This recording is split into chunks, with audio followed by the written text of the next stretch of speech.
Bonjour et bienvenue dans cette nouvelle vidéo de Blue Center. Alors aujourd'hui, j'ai choisi de vous faire une présentation d'une stratégie SMC que j'ai trouvée sur le web et que je me suis amusé à tester de mon côté en faisant un petit peu de paper trading. Le principe, c'est vraiment d'essayer de voir comment développer cette stratégie et de voir comment on peut entrer et sortir des trades de manière optimale. Alors concrètement, la stratégie, elle est assez simple. Donc le principe, c'est de se mettre en M15 et de chercher un order block. Donc pour un rappel, un order block se crée quand on change de structure ou qu'on a un BOS, donc un break of structure, ou un changement de caractère, un COCH. Donc ici, on va vraiment essayer de chercher un BOS. Donc on voit ici qu'on a une petite tendance haussière. Et ce qu'on veut rechercher, donc c'est un order block en M15. Donc ce qu'on va rechercher concrètement, c'est à essayer de casser cette structure qui est ici. D'accord? On veut casser ces points hauts et on veut donc un BOS ici. Donc je vous mets un petit BOS pour break of structure. Pardon. Voilà, d'accord. Et ce qu'on veut, c'est ça. C'est que le prix vienne sortir de cette zone-là. Et donc, on va attendre un tout petit peu. Et là, qu'est-ce qu'on a ici? On a un break of structure. D'accord? Donc l'idée, maintenant, c'est d'identifier un order block en M15.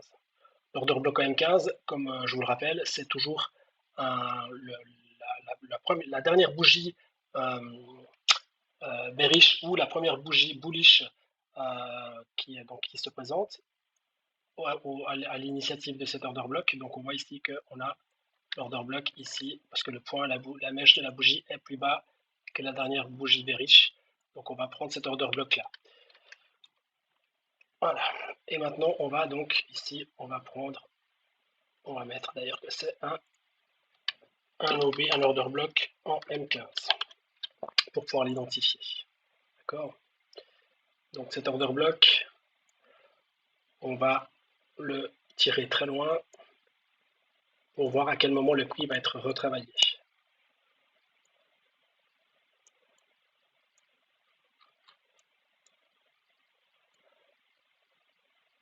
Voilà, on va le tirer à peu près jusque là.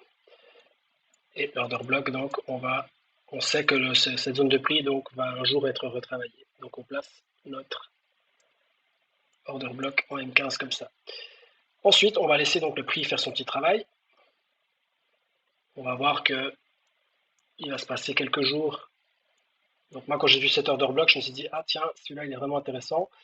Donc on voit vraiment que pendant plusieurs jours, le prix va faire différentes choses. Il va probablement faire d'autres opportunités, mais moi, j'attendais vraiment cette opportunité ici pour pouvoir rentrer dans un trade. Donc ce que j'ai fait, c'est que je vais laisser le prix faire son petit chemin. Ce que j'ai fait, c'est que j'ai mis une alerte aux alentours de voilà, 1906, 1907. J'avais mis une alerte pour attendre que le prix revienne dans cette zone. D'accord? En attendant, vu que j'ai envie de prendre un ordre, donc un ordre à l'achat ici dans cet order block, ce que j'ai cherché, c'est l'origine d'une grosse structure baissière pour pouvoir trouver mon TP final. D'accord? Donc, je pense qu'on va bientôt y arriver. On va avancer un petit peu plus vite, comme ça va aller plus vite. Voilà. Et puis, on va voir si on trouve quelque chose d'intéressant.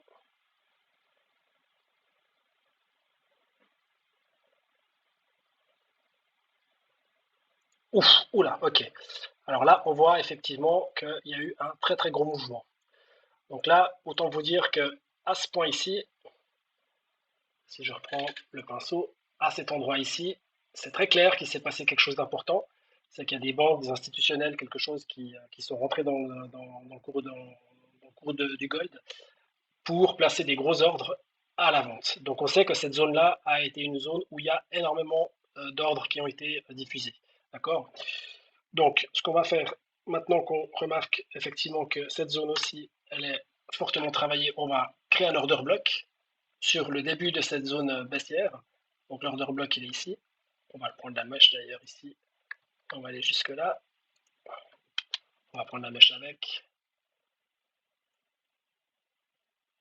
Voilà. Et on sait que notre TP, on va probablement le placer dans cette zone-là. En général, moi, les TP, je les place toujours à la finalité des zones en M15. Donc ça voudrait dire que mon TP serait à peu près par ici. D'accord? Donc maintenant, qu'est-ce qu'on veut faire?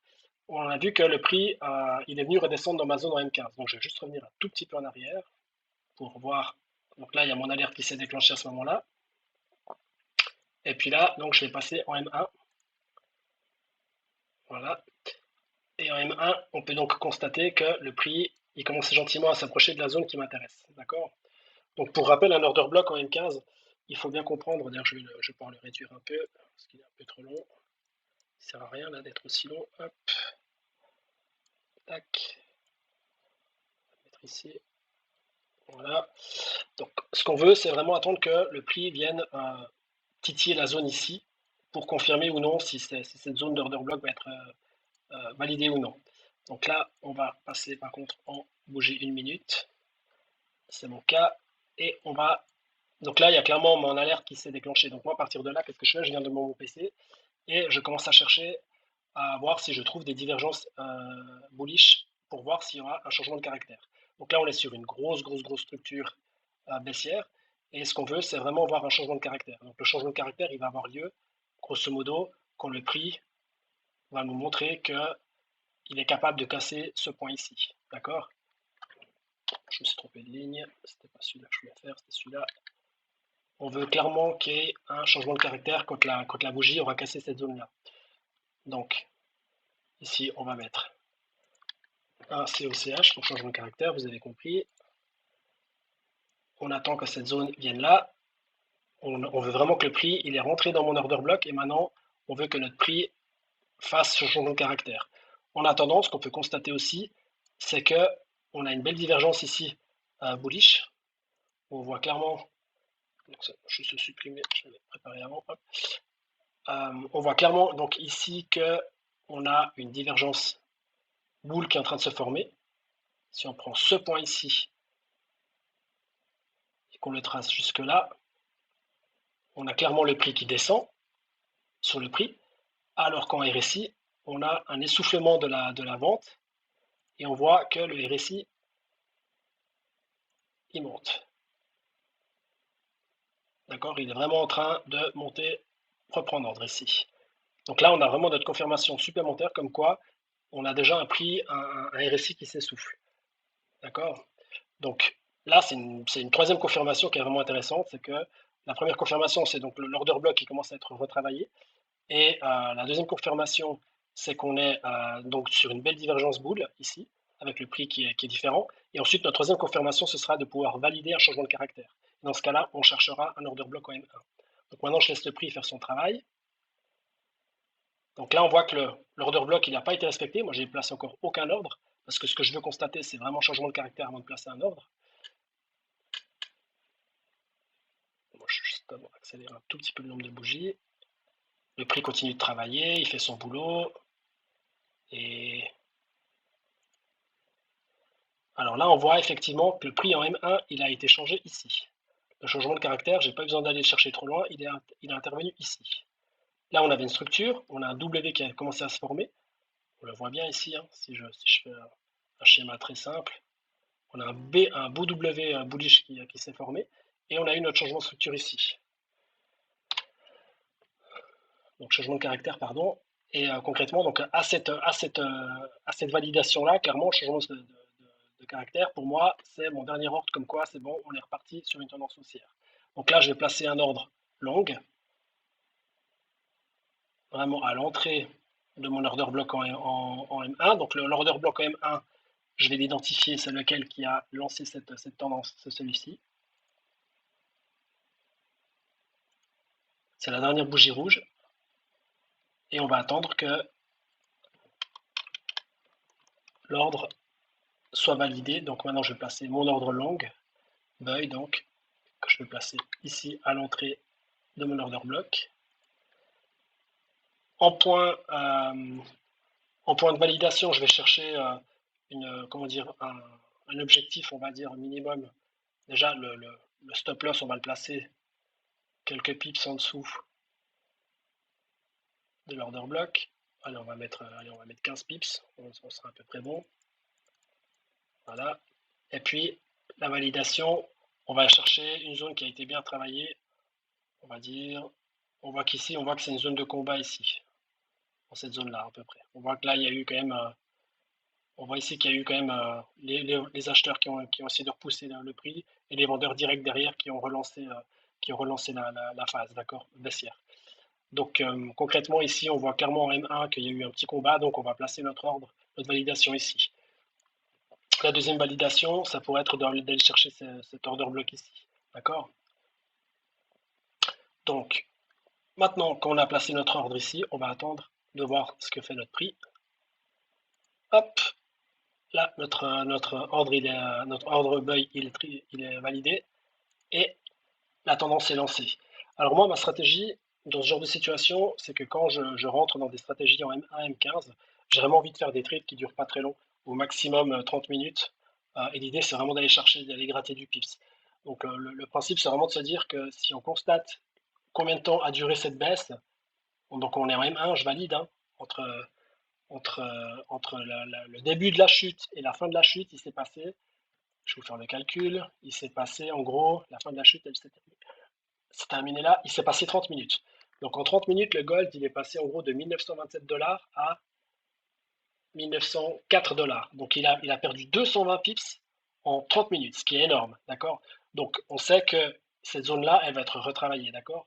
Donc grosso modo, moi, ce que je cherche surtout, c'est soit bien sûr d'aller chercher cet objectif là-haut, soit d'avoir un trade rapide dans lequel je peux me faire des pips facilement. Donc là, mon trade, il est parti. Et ce que je veux faire concrètement, c'est d'utiliser, moi, c'est ce que j'aime bien faire pour sécuriser mes gains, c'est de faire ce qu'on appelle un stop suiveur. Donc le stop suiveur, ça va être déplacer mon stop, mon stop loss, donc à chaque point intéressant, on va peut-être pas le faire aussi grand, à chaque fois que le cours fait une consolidation. Donc là, on voit ici que clairement, du moment où il a validé mon ordre, d'ailleurs, on peut constater qu'il y a eu, et on est à 1905 et il est descendu à 1904,70. Donc on a eu en gros 3 pips de drawdown, ce qui est vraiment très très peu sur un ordre comme ça. Donc c'est vraiment ce qu'on pourrait appeler ça une sniper entry. Et donc là, ce que je vais faire, c'est vraiment simplement adapter mon stop loss à chaque fois que le prix consolide un petit peu. Là, on voit que le prix il a consolidé un petit peu ici. Alors je vais placer mon stop loss légèrement en dessous. Là, on voit que le prix il consolide ici. Je place mon stop loss juste là pour continuer de valider, comment dire, les pips que j'ai gagnés. Donc là, je suis déjà sur un gain de. Alors, on va juste faire le calcul rapide. Là, je suis déjà sur un gain de 40 pips, ce qui est plutôt correct. Si vous avez mis un lot de 0,1, ça vous fait déjà 40 balles, c'est 40 dollars, c'est sympa. Alors après, moi, je suis pas un gros trader, hein, je trade avec des lots de 0,05, 0,01 majoritairement sur mes comptes de firme. Donc l'idée, c'est vraiment de sécuriser ses gains du mieux possible, d'accord. Donc là, on voit que le prix, il a consolidé aussi ici. Donc je vais monter un tout petit peu mon stop loss. Et tant qu'il n'y a pas de changement de caractère, ben on laisse le train simplement continuer de faire son travail. D'accord. Donc là, il valide. Là, on voit que heureusement que j'ai bien mis mon stop loss juste en dessous. Il n'a juste pas été chercher mon stop loss, cette belle bougie là, avec cette belle mèche. Encore une fois, on voit que le prix il est retravaillé dans cette zone. Il continue à monter. Donc là, on voit que la nouvelle zone à placer, c'est ici. Là, je gagne encore quelques pips. On continue. Et là, on voit que la nouvelle zone à travailler, c'est ici.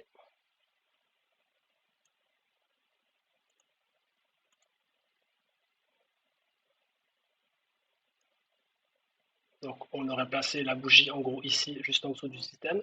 Et donc là, on voit, grosso modo, que entre le point de départ et mon point d'arrivée, sur mon stop suiveur, vu que là, on a clairement un changement de caractère, j'aurais gagné 75 pips, en gros, 746 micro pips, donc ouais, 74 pips, ce qui représente 75 dollars sur ce trade. Donc ce qu'il a de vraiment intéressant, c'est que là j'ai utilisé le stop suiveur. J'aurais pu bien sûr ne pas vouloir prendre un stop suiveur et laisser mon trade se faire comme je le sens. Moi je suis plutôt du genre à vouloir sécuriser mes gains. Donc là en l'occurrence mon trade, j'aurais placé mon stop juste là, en dessous de cette consolidation. Et mon trade aurait gagné, donc c'est 75 pips. Juste ici. et j'aurais été sorti du trade, en gros, par le stop loss sur cette bougie-là, sur cette bougie qu'on sort ici. Et il faut pas regretter, hein.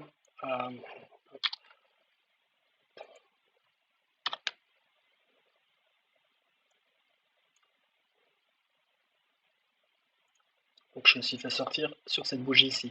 Et pourquoi je ne regrette pas d'être sorti là? Parce que ce qu'on peut constater, donc d'être sorti sur mon stop suiveur, même si j'ai perdu, allez, de 1912 à 1915, j'ai perdu, allez, on va dire presque 30 pips, c'est pas très grave, ça reste quand même des gains.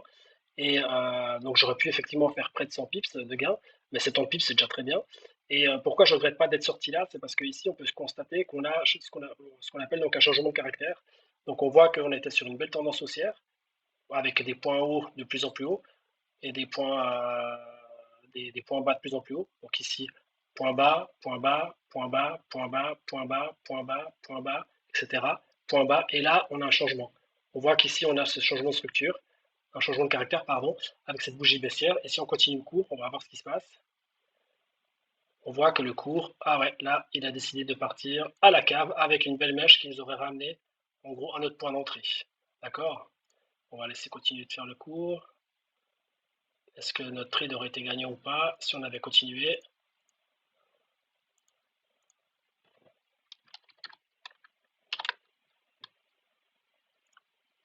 On va prendre notre trade, on va les tirer. Donc là, on serait revenu au point de départ si j'avais vraiment voulu simplement mettre mon trade avec le point de validation final qui aurait été donc le point M15 ici. Qu'est-ce qui se serait passé? Eh bien, on se serait fait stopper. On se serait fait stopper ici. Donc, d'où l'importance d'avoir un scénario et de respecter votre plan. Si votre plan, c'est de dire, moi, je veux faire un stop suiveur et le déplacer au fur et à mesure que le cours il monte, et ensuite, si le cours redescend, je sors du trade, c'est votre stratégie. Si vous décidez que vous voulez laisser votre trade se faire selon votre plan de base, c'est vous qui choisissez. Moi, je préfère valider les pips gagnés. Là, en l'occurrence, j'en ai gagné 70. C'est un joli trade. Et en l'occurrence, ce trade, il aura duré, si on fait juste le calcul, entre le point d'entrée ici et le point de sortie qui était ici, il aura duré 34 minutes. Donc en 34 minutes, vous faites, voilà, avec un lot de 0 vous faites 70 $, avec un lot de 1, vous faites 700 $. C'est un joli trade à prendre. Si vous avez confiance dans votre trading, vous savez qu'ici, vous pouvez identifier des jolis order blocks. Donc voilà, donc pour résumer, je vous reprends tous les points depuis le début. Donc, je vous refais la stratégie. On identifie un order block ici en M15, qui est le début d'une grosse poussée haussière, d'accord? Avec ce changement de structure ici, break of structure.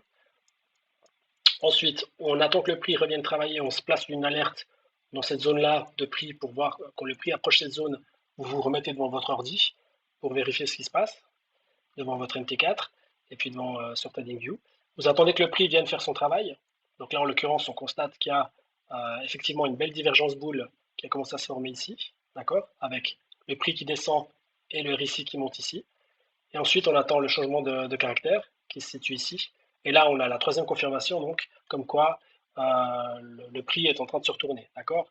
Donc, maintenant, on va chercher donc l'ordre qui est à l'origine de ce changement de caractère, l'order block, donc.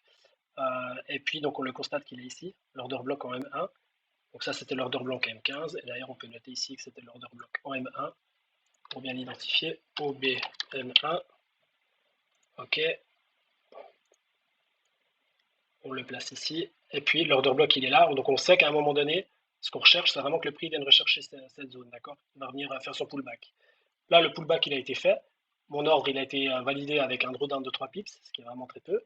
Et ensuite, on a été chercher ces 70 pips. Donc, si je prends le début de mon ordre qui est là, pour reconfirmer, il a en gros validé 75 pips, quoi. Donc voilà, donc j'espère que, et on peut constater donc effectivement qu'il faut bien suivre son plan parce que le stop suiveur m'aura permis de sauver 75 pips sur cette bougie qui invalide ensuite la tendance haussière parce que c'est vraiment un changement de caractère ici où on voit qu'ensuite le cours il a vraiment été se péter la gueule pour revenir à notre point de départ et voire même plus, casser notre order block en M1 et puis prendre le stop loss.